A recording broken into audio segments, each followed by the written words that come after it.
now known as the Saugeen Ojibwe Nation, as the traditional keepers of this land. We honor them for having lived here and cared for this land from time immemorial. We appreciate the opportunity to live, work, and play in this beautiful place. This is Rogers TV.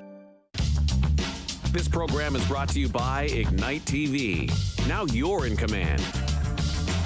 Visit Rogers.com for more details.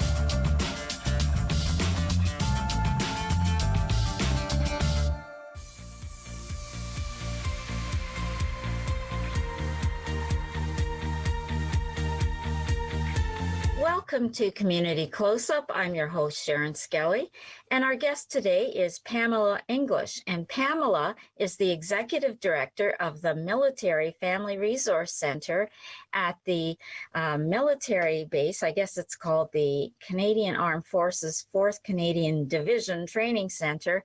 Well, it's outside of Meaford, actually. Thank you for joining us, Pamela. Thank you for having me. Quite a responsibility you have.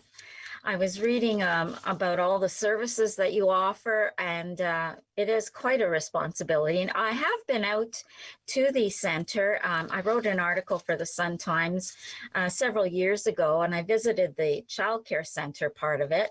It's beautiful, and it was quite a hub of activity the day I was there, and the children were quite excited. It was close to Christmas time.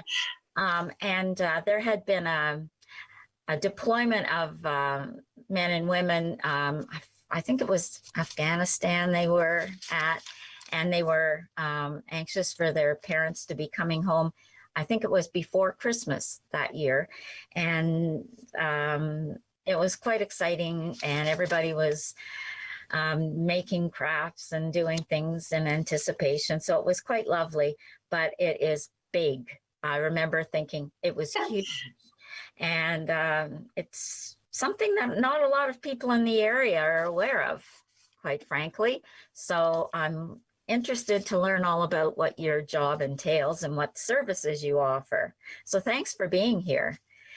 How long have you been working at the Resource Center? So I have been at the Military Family Resource Center for 5 years. However, prior to that, I worked at the Transit Center on the same base. So that was the center where the military members would transition military to civilian life medically, or just it was their time to retire from the military. So I have been involved in the military for 10 years in a work capacity. My former husband and my son are both in the military, so I have been around it for quite some time. Wow. So you are a military family. For sure, which really helps me in my role. It gives me insight into what families go through. So it really does give me kind of the inside edge. Right.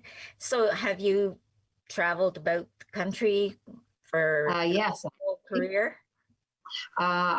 Originally from New Brunswick, and my former husband is from Montreal. So we were in Gagetown at the base there for 18 years. And then we came here in 2006. It's been here for quite some time.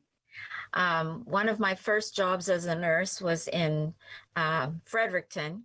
And that's where I'm from. I worked at the Dr. Everett Chalmers Hospital long time ago, and it was a place for retired Army veterans, and I'm used to Gagetown. So yes, so I'm familiar with that area. Yeah, so we have a lot in common. We've been to different bases. Both my children actually born at the deck. Oh, oh yes, and I did my nursing training in Pembroke, and of course Petawawa. There was a lot of men and women do a lot of military training there. So I have a great respect for the military and what they serve and offer to our communities. So thank you very much. So I did a lot of research about the services you offer, and I can't even begin to to, I don't know where to start. I mean, you offer stuff for everyone, like the families, the people that are active, actively working, veterans, the families in the community. Like, where do you start? So I guess I'm just going to leave it to you, and you can begin to tell us about what happens at the resource center and what you do. I mean, I guess we could start with the little ones first. I guess you can tell us what you do with the children and youth, if you want to. So I'll just tell you a little bit. A military family resource center, what their goal is to make family life equitable for military families, because they do have like risk, mobility, and separation their family dynamic. What the resources are in place for to make is to, like I said, leverage equality, not life better or even any other life or career choice, but just make it equitable, because they do move around a lot and they are separated and there is some transition. So that's their main goal. Child isn't a mandated service in the military, so not all military centers have a child care center. Because no matter what career you had or what path you chose in life, if you had children, you'd have to have childcare. So it isn't a mandated service, but they try to make it so if you don't have a child center, at least you have some form of respite or emergency child care, because that really that come up during a military lifestyle. If the partner or the CAF member is deployed or attacked in the field, then their emergency care plan might break because they're not in a city or community where they have family members that can help out. So things that are mandated, but not every military resource center is like childcare. We do childcare center, which is one of my favorite things, because I have to go in and visit the kids and interact with them and do little art projects. But I that is a separate entity from the military center. It's just that it's in our building, so I get to, like I said, act and go in. I like to go in and dance and rile them all up and then say bye. It's like a grand. Nice? I don't know. I love them. So we do have a lot of youth and children's activities for military families.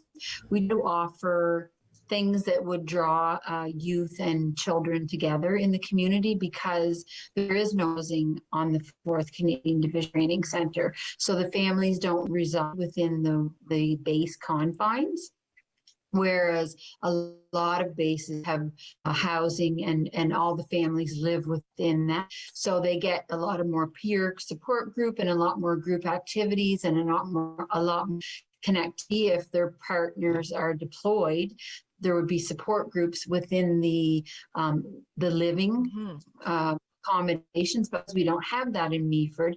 We kind of think outside of the box and figure out ways to get family members together and youth and children together so they can connect and get that peer support group and that networking. Yeah, they really need that. Yes, they really do. I can say, coming a Gage town where there are thousands of military families, and then moving here, my family and I moved to Chatsworth, so it's a smaller community, and my children were the only 2 military children in the community, which that wasn't a bad thing, but they didn't have anyone to relate to and say, and they would say, well, my dad's away for a year. People would say, well, where would your dad go for it? They didn't, there wasn't such awareness.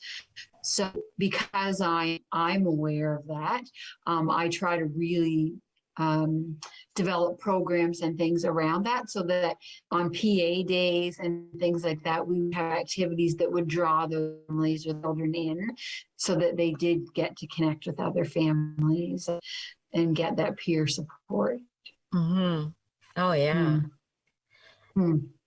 But we have we have a lot of adult programs. It's the same for military adult or adult family members that come to new communities. You're currently transitioning. So you're constantly looking for that to adapt to new community and to be included and to be, aware of what the communities offer. So we do offer a lot of family and adult programs as well that draw in families so they can connect and have that same support group and that same sense of community and that's belonging.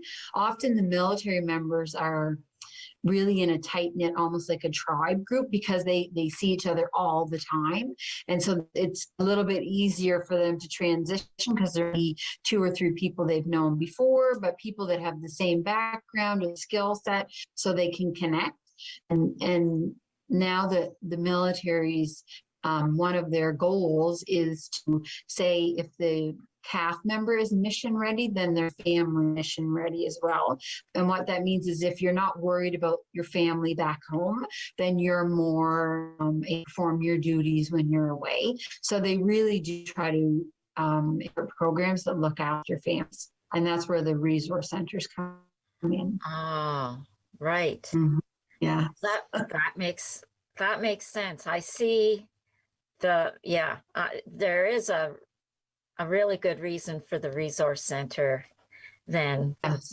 so that the person deployed isn't worrying about their family back home. Exactly. Mm-hmm. So they offer like second language training, they offer social skills, they offer mental health programs. There's like educational platforms, because when children move from province to province, the educational criteria is different. So that's where the equality, they try to make it so that moving to a different province or a different community isn't creating barriers for those families. So they make the services and supports easily accessible so that the families adapt and transition, and it's much easier for them to want to move to new communities. And it's retention. People want to stay in the military when they feel like their family and their needs are being met after. Right. There's also that's what this transitioning families is then, helping the families transition to moving into the community and moving out then, I guess, too, right? That is part of the tradition, absolutely. So in 2018, Veteran Affairs Canada, so VAC, implemented a program that is every military family resource center now has a veteran family program coordinator. And so what that coordinator does is he or she also assists the military members and their families in transitioning out of the military. So the Department of National Defense recognized that it is difficult to go in that group support tribe mentality, especially if you've been enlisted 20 or 30 years, and then all of a sudden when you retire or medical release or release, then that all of a sudden stops and you're now pushed into the civilian world without the community resources and the things you really have never had to rely on those. You've always had the military resources. So there is Veterans Affairs implemented that, and now that is a slower transition for the actual member and the family to eat out of the military. And it's not just, okay, you retire and tomorrow you don't have any access to supports or resources. There's no hard timeline, but they try to, for a 2 to 3 period, that veteran family program coordinator will help you to become more involved with your community and rely on the community resources so that it's an easier transition. And how long have they been doing that? So that just started in 2018. There were project 2016, but it has just come into play that every military resource center or military family resource center has a veteran family program coordinator. Okay, so that is relatively new. Yes. Okay. And so they would get training, like maybe if they were, say, disabled, they'd get training, access to training and all of that would be part of it? So that's more military. And I only know because I used to work at the transition center, so I can answer those questions, but that's not like we focus on the family at the Family Resource Center. We don't focus on the military, we focus on the family, but the military members through Veterans Affairs certainly have a plethora of advantages and reasons to help reintegrate and train them to either to have a career or to reintegrate or train to, civilian life as well. Yeah. But we would focus on the family side of that because the family is used to having the supports and peer groups and things. So we would focus on how we could make that transition into civilian life with the family. Now you have some facilities there too at the resource center. What sort of facilities do you have there? So we have a full center that you can come up, utilize computers, any printing. We have an employment center. We have, we can help you with community resources.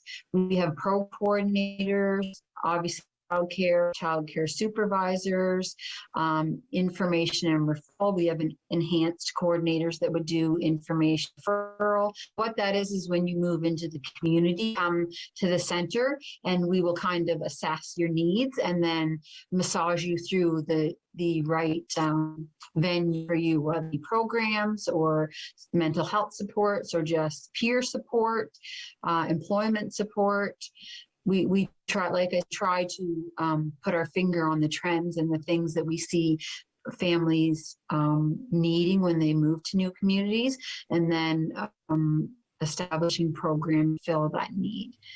And since the pandemic, we've actually really pivoted along with the most places, and we now offer a lot of virtual options, which I thought would be maybe not warm or welcoming, but the new recruits that come in seem to like that virtual option better because the younger people are more into technology and things like that. So actually that's really been a positive that's come out of the pandemic, is that our service things are much more accessible and you can access them when you want, not just when we're offering the program.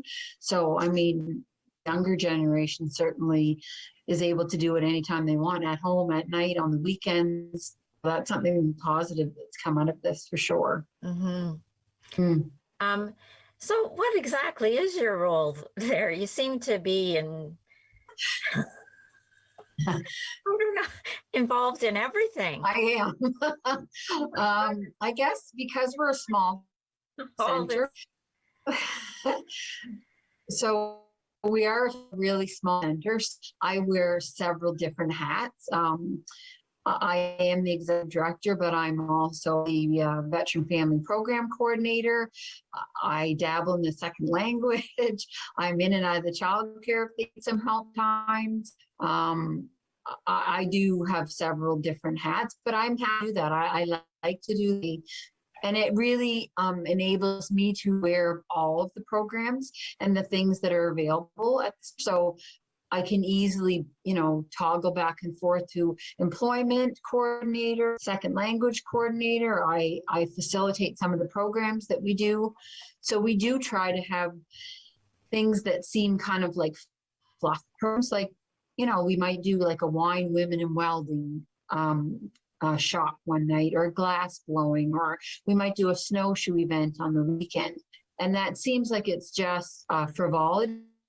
That support connection that gives spouses a chance to come and participate in something where they would meet other family members or other spouses. So when there is a mandate like function or a mess dinner that they have to go to, at least can say, oh, I met a few people snowshoeing or glass blowing. So it helps them just be able to say, oh, I'm somebody, I'm not going in there with one person at an event. Well, yes. So even though they seem, we have to remember that they're not as you said, they're not living on base. It's not like North Bay or whatever, Exactly. where they're all No, together. They're exactly. like, I know I have friends in the military, and they, some of them live all together, and they're seeing each other Exactly. all the time. But then, like you say, here they're not, and they have to go to these things, and they know each other. They live next Yes. door, or they live around the corner, and they see each other all the time. Here they're not, and it's No. a different lifestyle. And Yeah, not everyone understands the military lifestyle. Yes. and there are things you're expected to go to, but if you're Exactly. you don't know everybody, and it's very uncomfortable. And if It is. you have to have a certain sort of personality to feel comfortable going into a big room full of people and make small talk. Not everyone is made to do that sort of. No, you're right. No, it can be daunting for people. And you're right, that's not everybody's strength. So that is why we do some of the events that, like, people question what would the purpose of something like that be? But really there is an underlying purpose. It is to connect them to people so that when they do go, mandatory events, there's just that little person that you've seen before, kind of one or two people that you've just connected with. And we try to, as facilitators of the events, to go and say, oh, this is so-and-so, and they're, in Gagetown, Petawawa, Saint Jean, so they just kind of get a little connected piece, and it makes it just that much easier to go out and put yourself out there at different. Because you're right, there are some. You've got a bit of seniority. You've been through that, so you know how to that support. Well, you've done it, so it makes it. You know how to do it, and Absolutely. It's a skill, but it has to be done, and it's part of the job. You've got to do it. And some people don't understand that, and they may not approve of it. And they say, well, but that's just, if you want to do that, if that's part of your life. It's just part of the military life, but that's, and if people, if that's their life, that's their life. But you're there and this is part of your job is, and the Military Family Resource Center, that's one of the services. Yes. And it's great. It's great that you're there doing this. It's quite wonderful. And I like the part of this transition, the service you have about helping the families that are transitioning out or into the community is wonderful. I don't know how long they've been offering this kind of service, but it's wonderful to have. I know it really makes a difference for people. Mm-hmm. Yeah, I know. I have a friend that's in the military, and I don't know that she's been in the military for her husband has been in the military for a long time. And I remember when her children were small, I don't remember them doing this sort of thing. And No, it just started, so it is something that just kind of figured out that it has been an obstacle for families. And so they've just, like I said, it started a pilot a little bit before 2018, but it just sort of was a mandated service in 2018. Yeah, it's wonderful. I mean, with the children with school and all of that sort of thing, it's just wonderful. Especially like you said, the different provinces, especially in high school, that sort of thing. It just helps, makes their academic life a little easier for them, because that can be a roadblock for them. It just makes it a little easier and makes them want to continue and do well. And I'm always amazed, honestly, that the community is so interested in what a military lifestyle is like. I guess because I've been embedded in it for most of my life, or adult life. But I'm amazed to have like open houses, or the military personnel are in parades or have different events or hosts that come up, and just the questions, like people really have an interest in military style. So I think 2017, the base, like the 4th Division Training Center, had an open house, and it was very well attended. And their plan was to have it again in the summer of 2019 or 20, but because of COVID, are unable to open the doors up and have people onto the base. But certainly the plan moving forward, the commanding officers have said that they like to open the base up to the community and allow them to, get on the vehicles and seats and go out to the training center and the ranges, see what, because it is an anomaly for some people. They really don't know what goes on up there. Yes, and they are interested because it's part of the community and they want to know. These are their neighbors. Absolutely. And their friends. And yes, you may get young people interested and they may want to join the Absolutely. military. I mean, really, you want young men and women to maybe become the next generation of military people. And that's what we want, because it is something to be proud of to join the military. I think so anyway. I mean, the people that I know that belong to the military, they've had really great careers, and absolutely, I'm very proud of them. Job security, it is fabulous. It is a great career that you choose. I mean, I've known, well, like I said, during my career, I've known lots of people that have, and of course, growing a lot of family that live near Petawawa and that sort of thing. So lots of people know, I've known lots of people in the military, and lots of people from the military that have retired around here. I don't know why they've come around here, but they've come to retire around here. So there are lots of retired military living around Grey Bruce. So, well, we say that Meaford is the best kept secret in the armed forces. Once you come see the area, nobody wants. So if they have to leave, they come back and retire here. It is a beautiful community. I mean, there's so much to do. Now, how can the community support the base? So we do have family centers are non-for-profit charitable organizations.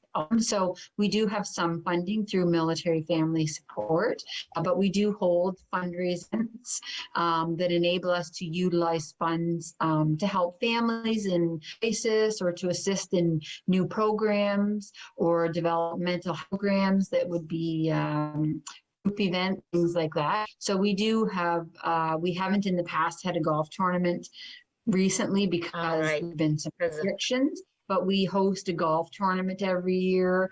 We, on Canada Day, always have a big cake breakfast in Meaford at the pavilion. And we have usually the commanding officer and the regimental sergeant major serve the pancakes.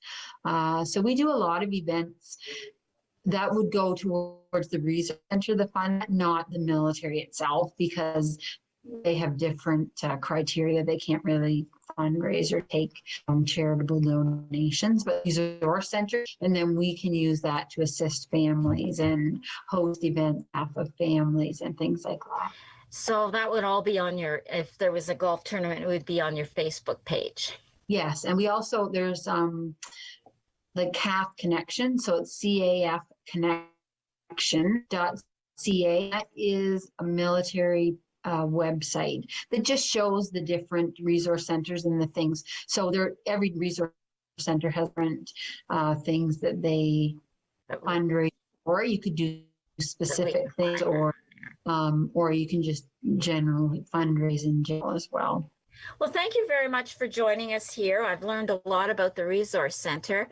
And join us again here on Community Close-Up.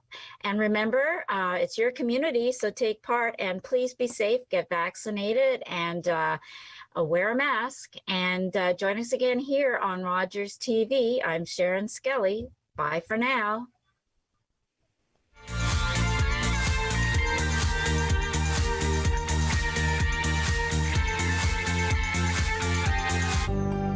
Call the Rogers TV viewer response line, email us, or connect with us on social media.